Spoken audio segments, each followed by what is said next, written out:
6 de la tarde, 24 minutos en la República Argentina. Bueno, pobre Pupina. Vino un programa muy particular. Estamos buscando la fecha que nos falta en el calendario. El público se renueva, entonces tenemos que contarlo una vez más. Tenemos un calendario. La gente llama, nos dice la fecha de su cumpleaños. Hace 2 años estamos haciendo esto y nos falta una maldita fecha. O bendita. O bendita. ¿Cómo estás, Pupina Plomer? Bien, cumplo el 12 de abril. Ya lo tenemos. Igual es por teléfono. Igual es por teléfono. Bueno, bien. no. Llamo, salgo y salgo. Podés llamar y salir y te vamos a decir que ya lo tenemos. Ninguno de estos maravillosos premios te los vas a llevar. Nada, Pupina es cordobesa, Pupina es bajista, Pupina es docente, Pupina es historiadora. ¿Me falta algo? ¿Cómo se llama Pupina? Florencia. Florencia. Pero tuve la bendición de tener el nombre más común de los 90, entonces necesitaba un apodo. ¿Y quién te puso Pupina? Voy a interrumpir a Seba. Derivo de familias, de amigos. Éramos 3 Florencias en el grupo de amigas. Y Pupina. Sí. Quiero que escuches este tema. Es un amigo nuestro, se llama Seba Lescano. Lescano es el apellido, Sí, ¿no? claro. Y este tema se llama Durmiendo con Florencia. Pero no es sería mi caso. No, no es literal, no es literal. Ah, bien, bien. Él en su cabeza duerme con Florencia. Ah, bien. Por ahí es mucho, estamos haciendo escuchar esta canción. Sí, es mucho. El juego de llamar. Tenés razón. Tipo, Lo bueno es que puede ser cualquier Florencia de las 2 millones de Florencias claro. que existen. Sí. Sí. Sí, estás con un Sebastián y con un Pablo. Claro. Tampoco es que- También. Y Julieta también. También, Somos sí, clásicos. Tampoco No, es que nos los llamamos nombres Simonorra. No, claro. Noventongo. Bueno, ¿y en qué andas, Pupina? Ahora de a pie en la ciudad de Buenos Aires, porque no vivo acá, soy de Córdoba, vine a trabajar y a promocionar un show que tengo. Bien, ¿cuándo es el show? Son un montón de fechas, pero en La Plata el 12 de septiembre y en Sí, Cava el 13 de septiembre. Y después un montón, Rosario, Villa María, Córdoba, Neuquén, Ushuaia. Pa, En un tus montón. redes está Auditorio Belgrano, las fechas. Buenos En el Auditorio Belgrano, sí. Bien, acá cerquita, Cabildo y Virrey Loreto. Sí. Buen auditorio, buen lugar. Hermoso. Veremos. Bueno, ¿y de qué se trata el show? El show es un unipersonal, de mi persona, por supuesto, que soy historiadora, que tiene como, no es una clase ni una charla, ni nada así como conceptualmente aburrido, no esperen como una charla académica, sino es como preguntas que yo me he hecho a lo largo de mi trayectoria como investigadora, como docente, como divulgadora, sobre el rol que ocuparon las mujeres en los discursos históricos.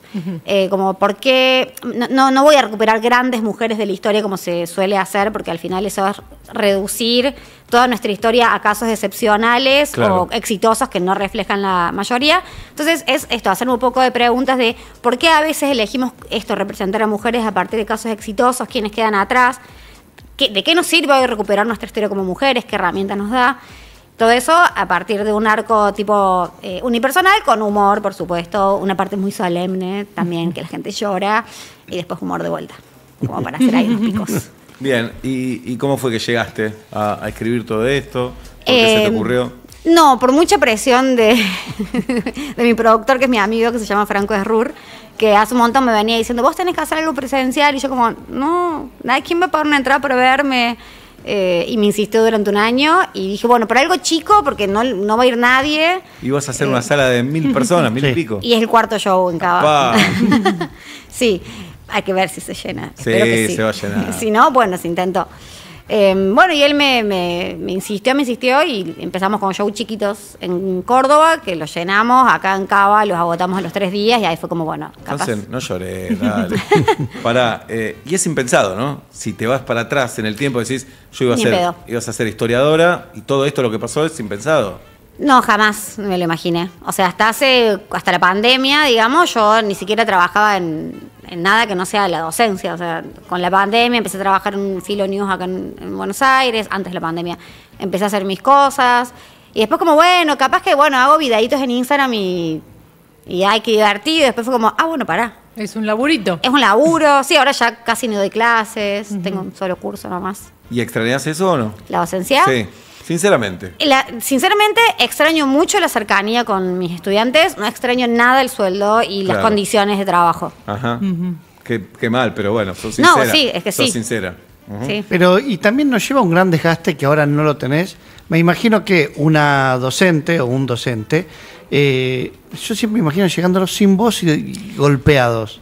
Sí. Además del mal sueldo. Pero si tuviese buen sueldo, además no es un esfuerzo enorme. Sí, vos sabés que hace un tiempo estaba como borrando videos y me encontré con unos videos de él 2021, que es que cuando después de la pandemia volvimos a dar clases y damos clases con barbijo, entonces teníamos que hablar mucho más fuerte. Y en los videos estoy afónica, en todos los videos, como que te así.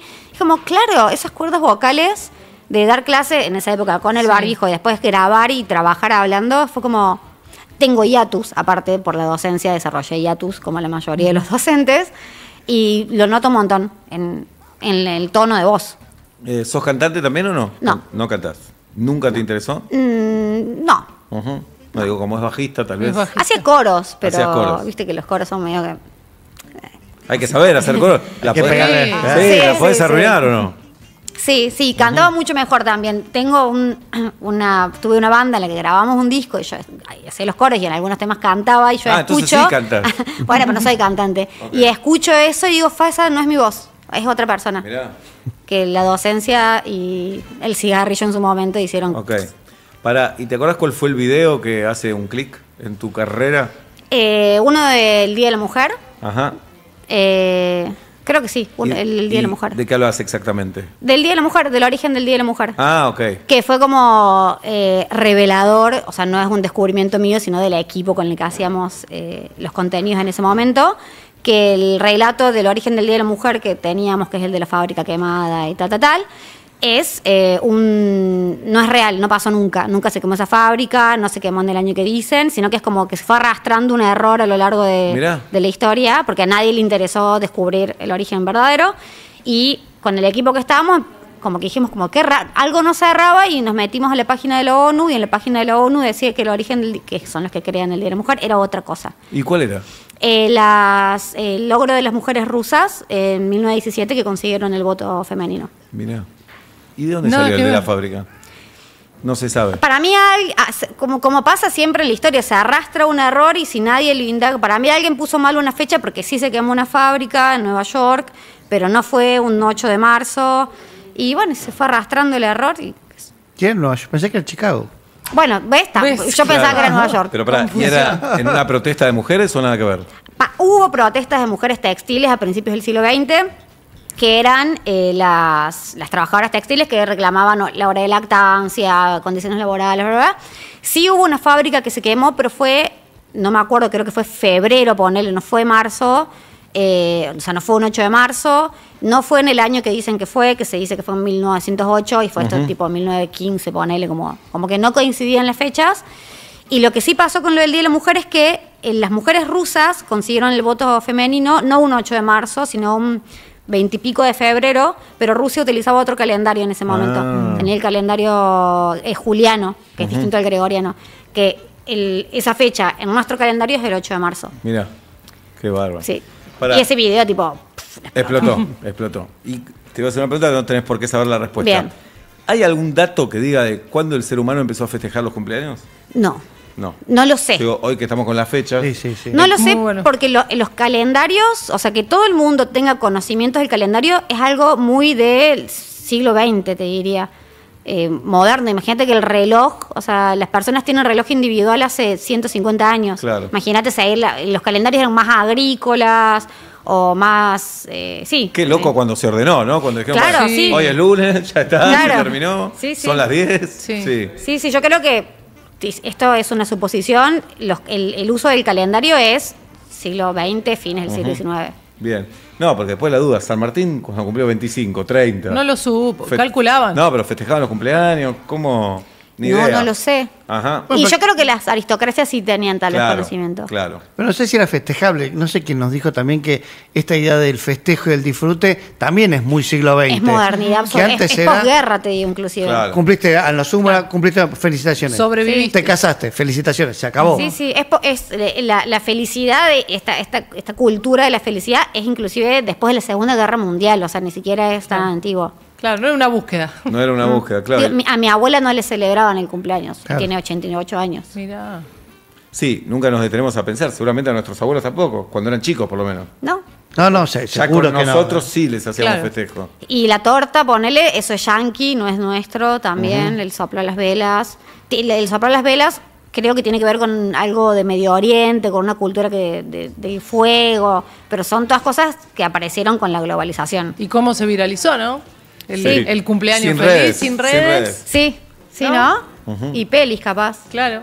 Sí, yo creo que mucho viene de Consumos ahí. culturales. No, además cuando vamos a la historia siempre vemos guerras, vemos batallas, sacrificios. Pero bueno, se juntaban también a tocar la guitarra, a cantar, Sí. a pasarla bien. Sí, sí. Sí, pero no, siento que no era algo de la cultura general, sino eran los momentos de descomprimir. Hay un montón de registros, por ejemplo, no tiene nada que ver, pero por ejemplo, en la Primera Guerra Mundial hay un registro de que una Navidad se festejó de ambos lados de la trinchera juntos, por ejemplo. Hay una película. Ah, mira, qué peli. Se llama algo de Navidad, Mira. donde en un momento Sí. dicen, che, no nos tiremos más, hagamos un Mira. auto de fierro y Sí, festejan, y está al otro basado en día eso. se Siguieron cagó a los tiros. Pero Sí. amíguense, ¿no ves que está todo bien? Amíguense. Bueno, la película habla mucho de eso, cuando en un Sí. momento dicen, che, esto es al pedo. Sí, bueno, Estamos mismos abandonados. excombatientes de Malvinas también cuentan que hubo momentos de acercamiento con soldados ingleses y jugaban las cartas. Qué loco, Sí, la otra vez creo que pasó acá en Perros de la Calle, el 2 de abril, que contaba un oyente, excombatiente, que sí, fue prisionero de los ingleses, que lo trataban bien, Sí, que... juegan las Sí. cartas. Ajá. Sí, toca la guitarra. Y sí. Y bueno, es la circunstancia que nos sí, lleva a normal. agarrarnos a tiros, pero... Pero además lo encontrás y decís, es otra persona, no tengo por qué Claro. tenerle bronca, ¿no? ¿Por qué lo voy a odiar? ¿No? Qué locura. Pero a la vez, corregirme si no es así, los grandes cambios en la historia se hacen a través, o se hicieron a través de las guerras, ¿o no? Más que guerras, de la violencia, De la sí, violencia. del uso de la violencia. O sea, no podemos pensar, uno cuando analiza como categóricamente las revoluciones como un concepto de análisis, una de las características de una revolución es cambio abrupto a partir del uso de la violencia. O sea, cualquier revolución se hizo a partir de la violencia, ya sea de armas o de matar a alguien que lideraba, o de que el pueblo se levante, pero sí, un cambio radical requiere métodos radicales. ¿Y hoy es así? ¿Todavía decís? Eh, ¿O más o menos?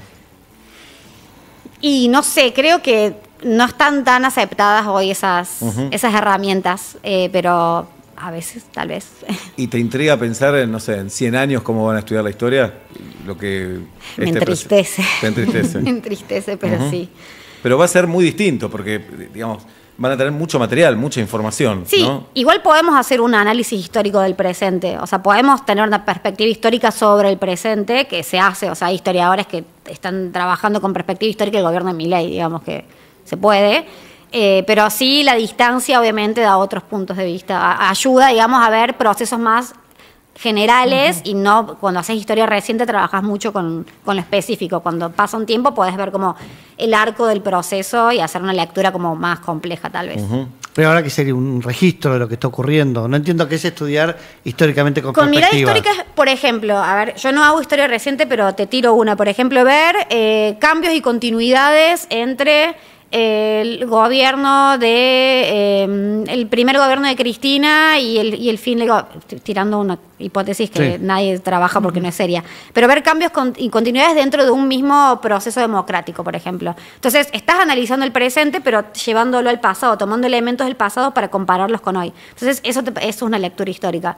Bien. Yo no hago historia reciente, así que ¿Y cuál es tu especialidad? historia colonial. Ajá. Y eso lo elegiste. Eso lo elegí, en eso hice mi tesis de licenciatura y soy profe en la Facu en Historia de América. ¿Y por qué lo elegiste? No sé bien, porque, o sea, yo ponele no comunico lo que trabajo, nunca hice videos ni nada de lo que yo trabajo, que es historia colonial, porque siento que aburre a la gente, pero a mí me encanta. Pero al mismo tiempo digo, ay, qué embole para alguien. Pero tal vez hacer es un esto. prejuicio. ¿Por qué? ¿Por qué crees? ¿Prejuicio tuyo o no?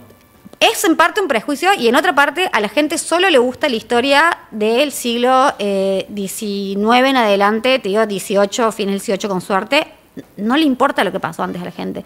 Vos a cualquier argentino pregúntale dónde empieza la historia y te van a decir Revolución de Mayo. Y como, pero pues hacia atrás. Pero o sea, tenés razón, pero puede ser que porque nos setearon así también, ¿o no? porque se eligió que ese es el discurso Claro. y el hito fundacional de nuestro país, porque en su momento hacía falta tener un hito fundacional para crear una idea de nación que nos uniera. Entonces Mitre, Sarmiento, Avellaneda, digamos, todo ese periodo presidencial eligió contar la historia argentina a partir de la Revolución de Mayo, pero es como que nadie sabe lo que hay atrás. Como que vos ¿Y preguntás... qué nos estamos perdiendo de atrás, por ejemplo? Primero nos estamos perdiendo todo el proceso de colonial propiamente dicho, digamos, porque nosotros en Revolución de Mayo vemos como el fin Claro. del dominio colonial.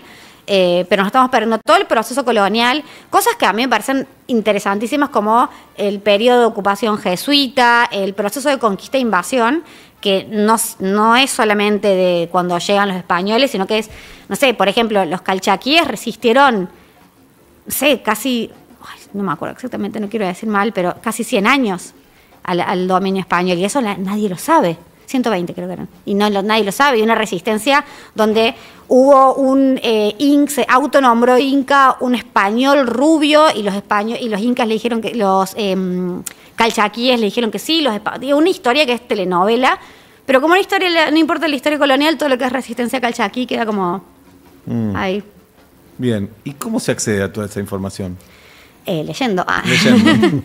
Sí. Ajá, ¿y cuáles son los autores? Y ponele, bueno, de esto recién es que los autores que yo puedo recomendar para ese periodo son más académicos. Entonces hay que saber que vas a leer algo que te va a costar. No está masticado, no está masticado. No, pero sí, por ejemplo, el libro de Ana María Lorandi, que es la que trabaja Resistencia Calchaquíes, que se llama De Quimeras y Utopías. La gesta del Inca Borges, el título largo. Ese es un libro que, si no sabes mucho de historia, lo puedes leer igual. Ponele. Bien. Es un librazo de Resistencia Calchaquí, que es una novela. Mira. ¿Y quiénes son los personajes de esa época que más te gustan? ¿De historia colonial? No podría decir un personaje porque no trabajo con figuras específicas, pero te podría decir este hombre, Pedro Borges, por ejemplo, que es un español que en un delirio mesiánico se autonombró Inca, heredero del Inca, y eso desató el fin de la Resistencia Calchaquí. Mira. Y no le falta todo eso, tal vez, estaba pensando en mi hijo.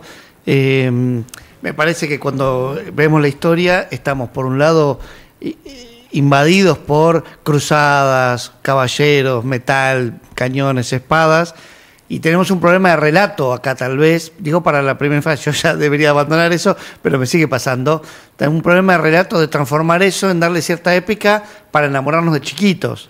Sí, obvio que si hablamos de primeras infancias y adolescentes, tenés que encontrarle el biribiri a la historia, pero bueno, si seguimos reproduciendo historia política y militar, no estamos brindándoles lecturas actualizadas de la historia, porque esas lecturas están vinculadas a lo militar y a lo político, son del siglo pasado. Hoy tendemos a hacer una política más global, más de colectivos, por eso no tanto individuos, sino más colectivos, más cuestiones culturales de mujeres, de sectores subalternos. Entonces, uno como docente tiene la puja de entre la guerra, siempre les gusta a los estudiantes, o sea, vos hablas de armas y los adolescentes te dicen los tenés, dame armas. Pero al mismo tiempo decís, estoy reproduciendo esa lógica histórica que ya no quiero reproducir más. Pero sin embargo fueron importantes. Cada una de esas batallas no definieron grandes cosas. Si nos enfocamos solo en te tiro, por ejemplo, principios del siglo XIX, que insisto, es la época que todo el mundo le encanta. Yo te puedo decir, batalla de Caseros, batalla de no sé qué, la batalla de Cepeda, la batalla... Pero si solo me quedo en las batallas, en realidad no veo... Uy, toqué el micrófono. No veo el cambio general que produjeron esas batallas, no veo los sectores que participaron, qué implicó para los sectores esclavizados, qué implicó para los sectores campesinos, que los indígenas. Si solo me quedo en las batallas, pierdo el foco como los procesos más sociales, que es lo que la historia de hoy más le interesa. Es más pochoclero. Es más pochoclero. Estamos con Pupina Plomer, historiadora, docente. Se presenta con su show, con su unipersonal por todos lados. Se meten en su cuenta de Instagram, que es Pupina Plomer. Exactamente. Facilísimo, Pupina Plomer. Acá en Buenos Aires va a estar en el Auditorio Belgrano, en Virrey Loreto y Cabildo. Una hermosa sala para verla a Pupina, no se la pierdan. ¿Te quedas atendiendo unos llamados con nosotros, Pupina? Por supuesto. Estamos buscando una fecha. Miren si traigo suerte. Ojalá. En el 4775-6688 estamos buscando la fecha que nos falta del calendario. Sí. Para aquella persona que cumpla ese día, tenemos un montón de premios. Sí, arranca. Tenemos el regalo sorpresa, que lo vamos a decir cuando gane.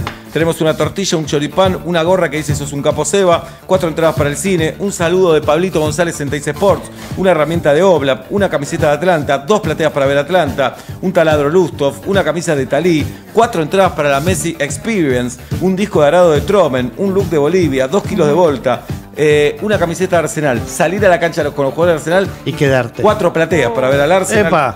Un par de ojotas, jirafa. Sí, ¿De qué? de Bagunza. De Bagunza. Un curso de yoga, un mes gratis, un paseo en velero, una picada de Picadelli y riego automático para un sistema de riego automático Qué para tus genial. macetas. Para 10 macetas. Le avisamos a Pupina que puede que gritemos mucho si sucede porque no nos vamos a controlar. Son Pero, 2 ¿yo me años de quedo esto. acá o me voy allá? No, Quédate, quédate quédate.